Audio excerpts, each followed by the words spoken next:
because it deals damage in area, so it's useful in some situations.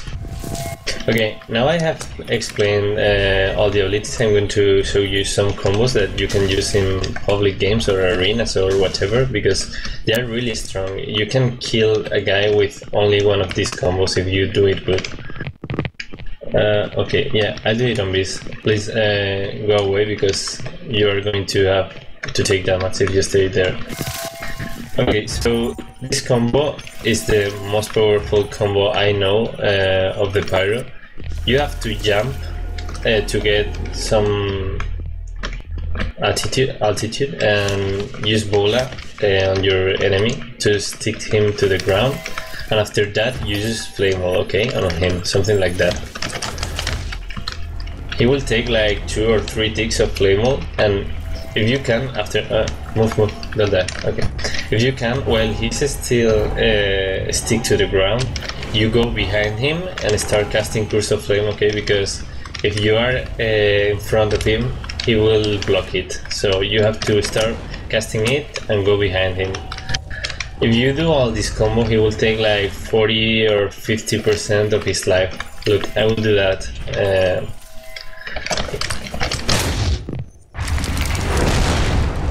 Okay, so he has take 3 ticks of the flame wall, and now he take the curse. Now he's 60%, but I haven't attacked him with the most one, so he will go down to 50% or something like that. Another good tip for the Pyro is to spawn bola all around the map, because you will get a lot of assassins out of stealth if you do that, because it's the ability with more range in the game.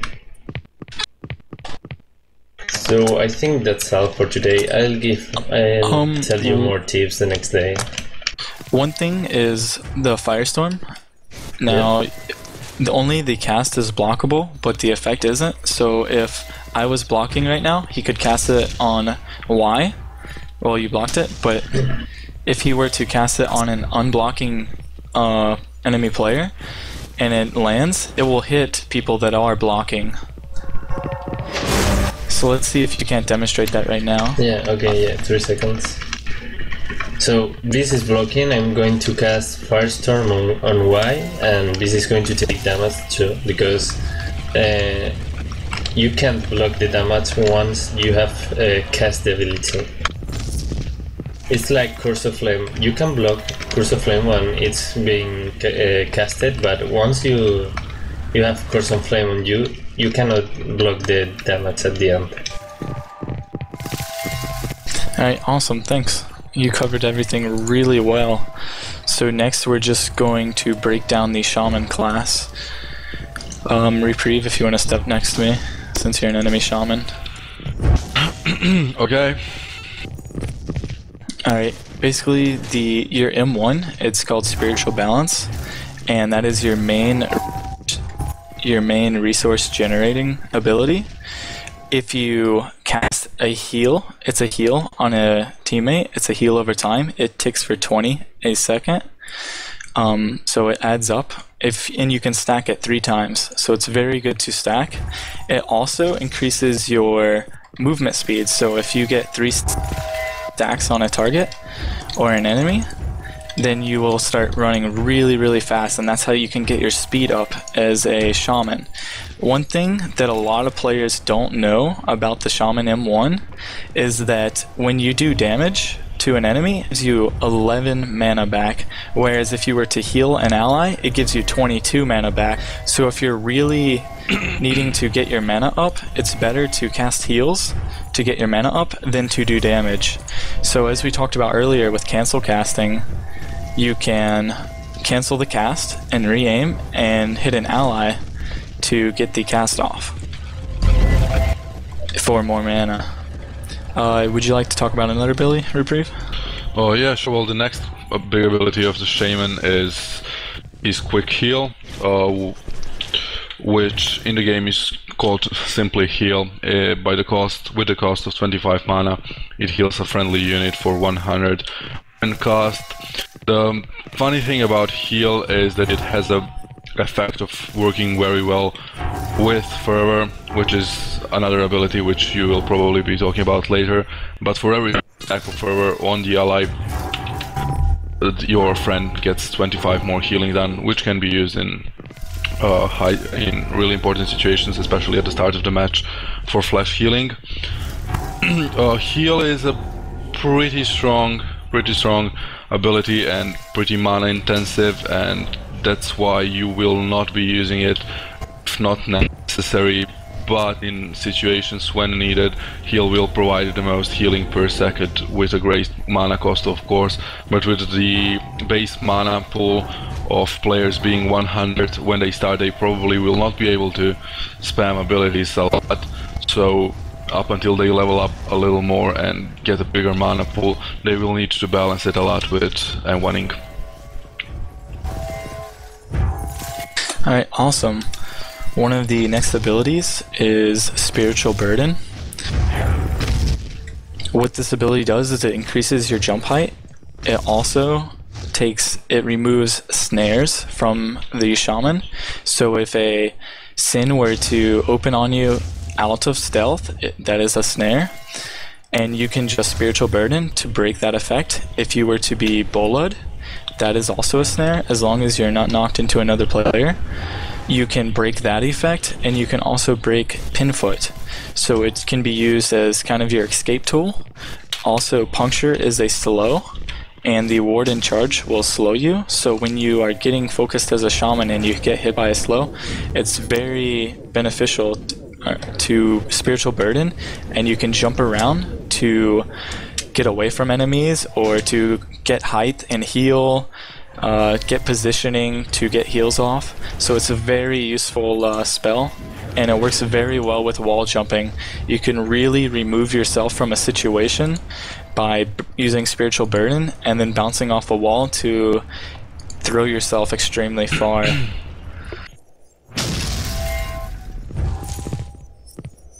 Well, alright. I guess I'll be continuing with the next Shaman ability, which is Bond, which is probably the strongest ability in the game right now and a little OP. Basically what Bond does, and I will demonstrate on why as soon as I find him, here we go, with a really short cast time, which as mentioned before should be fake casted at start, because a lot of people will try blocking it, then try reapplying it, or a safer approach, but what you really want to do is come behind the enemy's back and get it from there. On some places it isn't really easy to see because the light is shimmering and the SFX can be better, but in most situations, if you pay attention, you should be able to see the graphics as well as you should see the mana drain. If you are drained to somebody, if you're linked to somebody, in fact, you will be gaining 10 mana per second, each second, which is huge, which will both give you the mana which you need to heal and take the enemy's mana. In most situations, especially in harder games, you want to bind the enemy Shaman, giving you an upper hand, giving your team an upper hand, which you having basically free heals and him losing insane mana. There are multiple ways to not let yourself be in this situation, one of which is actually blocking, as we'll try to show. Right, if I'm casting the spell, it's really easily blockable, and it's on a 10-second cooldown, which you as the enemy Shaman can use to apply the bond now on me, or just run away and save yourself, bringing your enemy in a much worse position than he was before.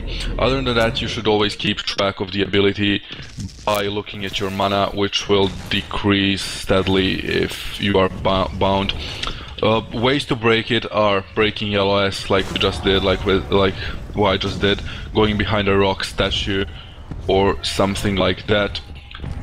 As you can see now, going behind an object will break it, just like running a certain distance will break it. Other than that, you as a Shaman really want to have Spiritual Bond on as much as you can, but not to forget that it isn't as important as keeping your team alive. Also, it will be useful and it can be countered pretty easy, because some Shamans are get tunnel vision, so once they have the link on a person, you can kite them you can kite them away from the team and the fight. And even though you lose the mana, your team should and might get the upper hand in a fight without their Shaman being there.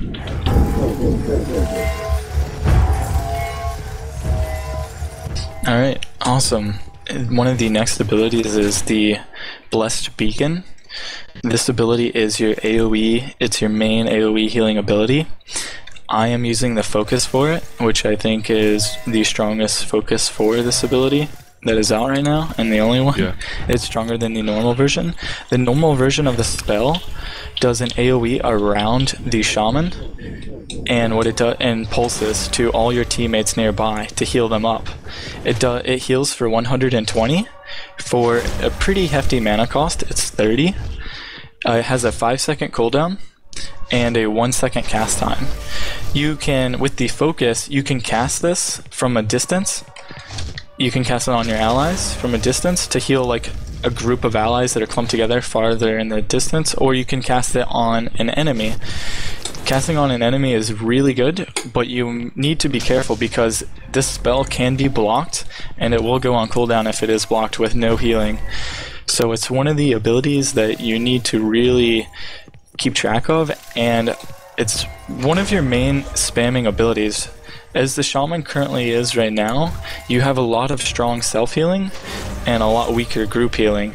So using this ability at every 5 seconds to get maximum uptime, healing your group when they need it, is key to keeping your group alive. The next ability on the Shaman is Beloved Seed of Healing, which is the only self-heal. Well, we'll continue after the game starts.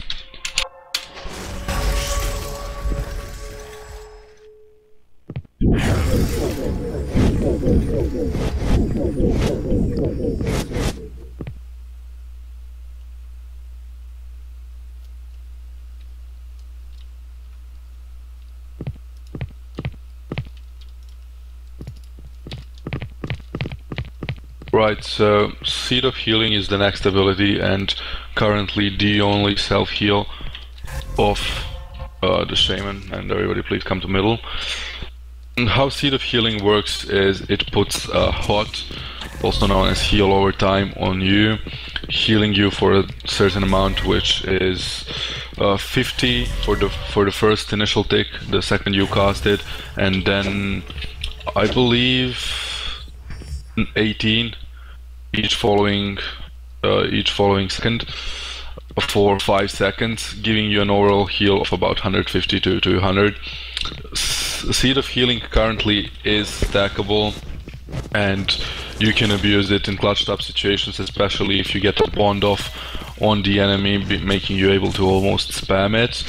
The Seed of Healing focus might be the strongest focus for Shaman in the game, if not one of the strongest focuses, for a cost of 20% loss in movement speed, which is not significant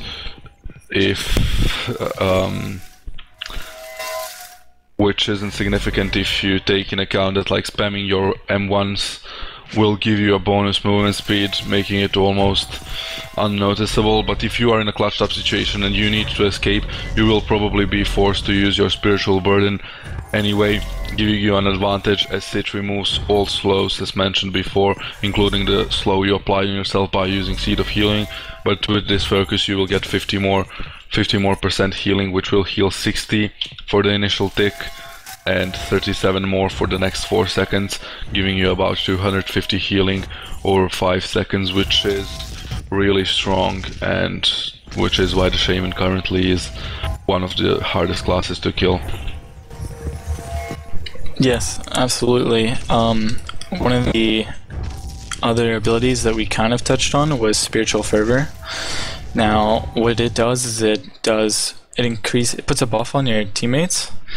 It's 5% increased damage per stack, and it stacks 5 times, so you have a total of 25% increased damage on the target you put it on.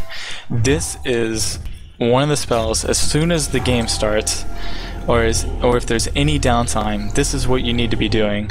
You need to be buffing your entire team. You want to get those fervor stacks on as many people as you can. This is going to